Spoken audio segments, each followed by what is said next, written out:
Assalamu alaikum.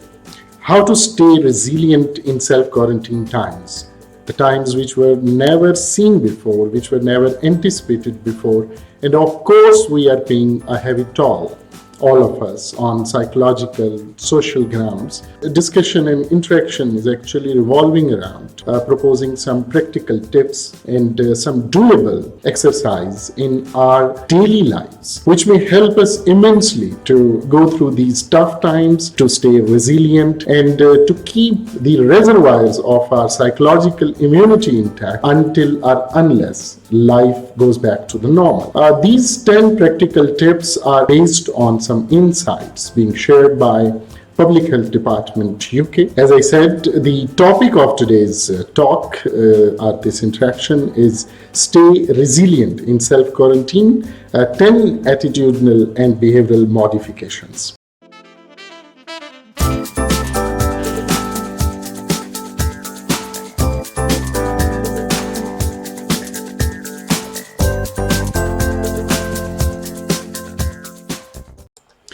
So the very first and foremost tip, consider how to connect with others. Think about how you can stay in touch with friends and family through telephone, video calls, or social media instead of meeting in person, whether it's people you are normally see often or connecting with old friends. See, we are exposed to so many social media platforms already, and we are also getting familiar with many virtual meeting places like Zoom and Google Hangout, etc. I just want to give you an idea. Think about having a family meeting on Zoom. Think about having a family chat on WhatsApp or on Skype, and you will find it very enabling when it comes to staying psychologically resilient in wake of pressurizing times that we are going through. Second tip, help and support others. Look around. There are certain groups, there are certain ways and means owing to which you can render a support, a social support to people around you. Even if they are not around you physically, they are around you virtually. You can help them. You can make them believe that you are available, your support is available, and you can understand the pressure, the turmoil they are going through. And according to very well established facts of positive psychology, helping others, being available and able to make others feel good makes you feel way better as compared to those who try to just stay self-contained and just want to live in the silos of their own very selves. Another very interesting tip, talk about your worries. All of us are worried. I am worried. You are worried. People around us are worried. But the most important responsibility you have is of your own worries and managing them. So do talk about them. Do talk to your spouses. Do talk to your children. Do talk to your parents. Do talk to your teachers, bosses, subordinates. That what kind of issues you are going through, what kind of fears you feel when it comes to your current times or in times to come. Talking about your problems and issues and worries will help you get rid of them to a great extent. Moving on, another very interesting way to tackle your worries and to stay resilient is to look after your physical wellness.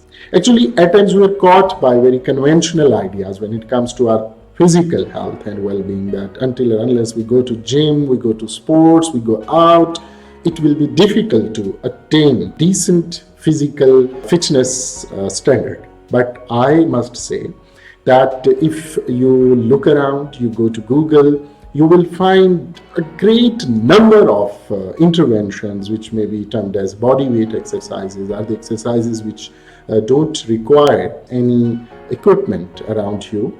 Do that in your own room, in your lounge, and if you've got some open space, maybe on your rooftop, in your lawn, wherever you get some space to just move around, you will be able to maintain your physical fitness. And remember that physical fitness, even if it is a 30 minutes, 20-minute walk, it helps you secrete enormous amount of endorphins, which are called happy hormones. So in these pressing times, you certainly need a greater amount of happy hormones in your body.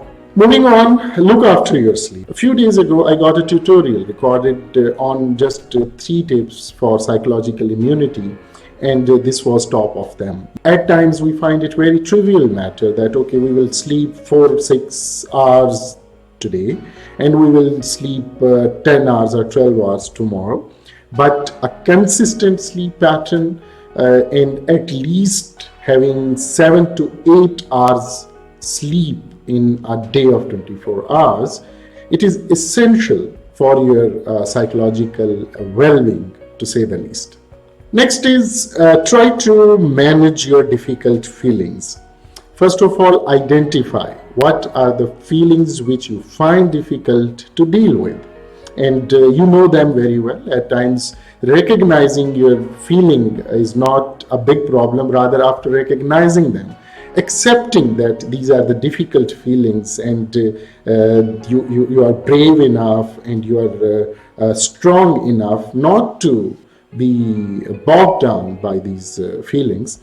So this is a folly. This particular thinking pattern leads you to further frustration and unease on psychological and physical levels. So I would say that what is inducing anxiety in yourself, identify those sources. It may be media, it may be some particular people around you, it may be some sort of actions or activities which you find yourself indulged in, involved in, leaving you with the feelings of despair and dejection.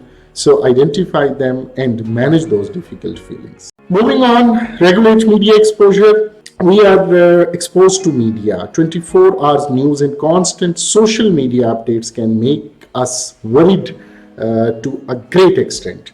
The information which you needed inevitably to stay secure, safe regarding this pandemic is already with you. Any extra amount of time, energy, and attention which we are allocating to overexposure to media, let me assert that it might be the most counterproductive engagement these days. Ladies and gentlemen, now our 24/7 schedule is changed altogether.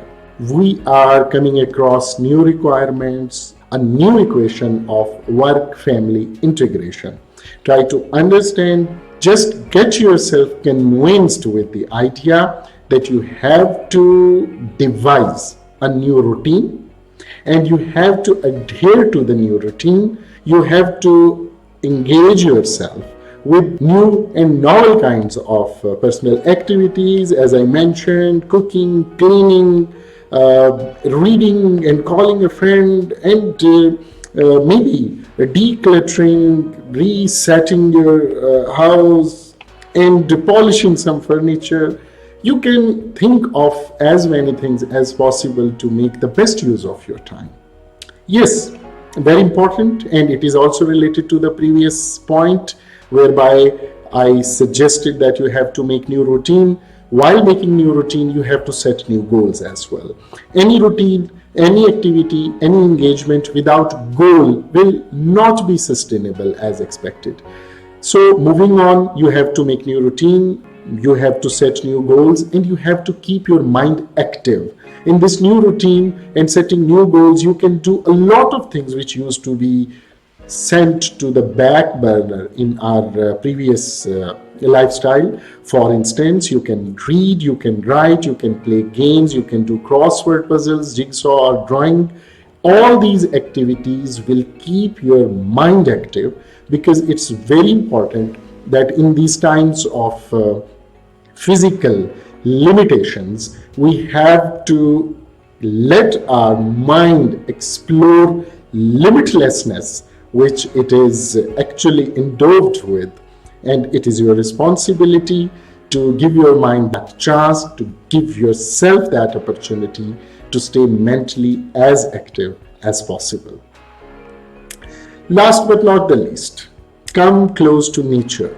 Yes, we did talk about some grounding techniques before to manage and handle anxiety, and you can further Google this concept of grounding techniques and you will get a lot of interesting insights about grounding techniques. But one of them is to stay very close to nature.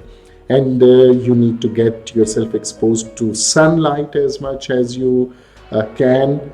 You may get involved into some sort of gardening, even if it is a piece of, let's say, 5 to 7 square meter available in or just outside your house.